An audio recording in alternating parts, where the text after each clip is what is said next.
It's really been one of the hardest years of like my entire life. And that's saying from like an 18-year-old, like I don't think I've gone through a lot, but like this has been the hardest year of my life for sure. My dad decided to leave last year, the day after my birthday, after coming home from our Nazarene Youth Conference, which many of you know, like, was like the biggest thing of 2019, I should say. It was one of the best experiences of my life. And then coming home and like hearing that like my dad isn't a part of my life anymore, or like he decided to just not be a part of my life, at least not want to be, like hurt even more.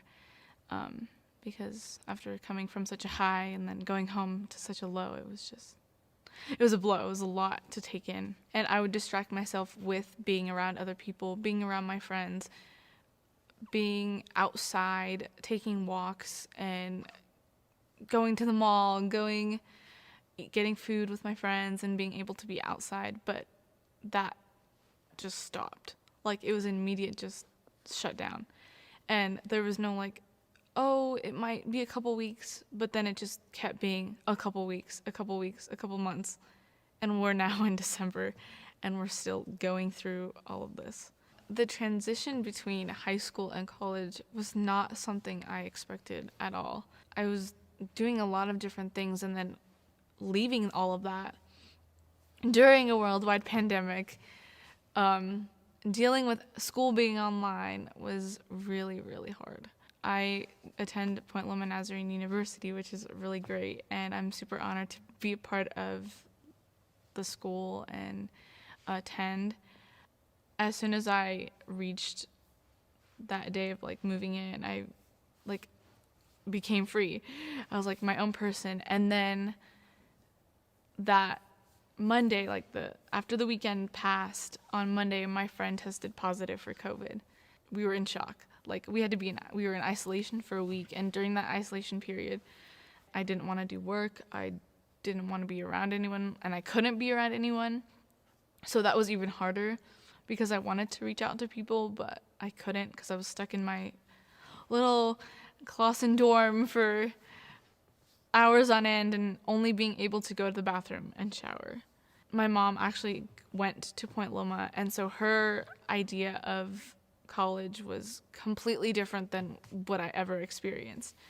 She had this idea like, oh, everything's going to be so good. It's going to be so fun. Everything's going to be good. Like, all the teachers are going to be there. You're going to go to this game and do this, and everything's just going to be great all the time. And although there were struggles that she had, it was her perspective, not during a worldwide pandemic. There was rules and things that I didn't expect would be in place when I would go to college. Like, thinking back, I was like, I never thought, oh, I'd have to wear a mask 24/7 while I was on campus, or be 6 feet away from my neighbor who lives right next door to me, who I can't really hang out with because there are rules in place. With everything from my dad leaving, from Corona, from like everything that happened, it just built up, and it was just like this wall, and I became kind of emotionally numb at that point, like in March or April, and I just kind of was done. Like, I don't want to be here. I don't want to do anything. I was faking being happy all the time. The great part about college was that it gave me a place to not be judged for who I am, because everyone else has gone through things too. And I made the best friend group. My friends helped me heal from all of the hurt that I've gone through the last year or so. They've encouraged me to not give up when I was sobbing on the floor. They were there holding me, and they were saying, it's okay, you're gonna be okay. Once you sit in it and you give it to God, that's when you'll be able to move on, because you know that God's the one holding your pain and your grief.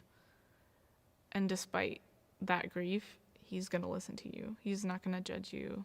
I feel like I'm getting punched in the stomach with little punches right after the big punch. And I'm still trying to grasp what's going on because stuff changes every day.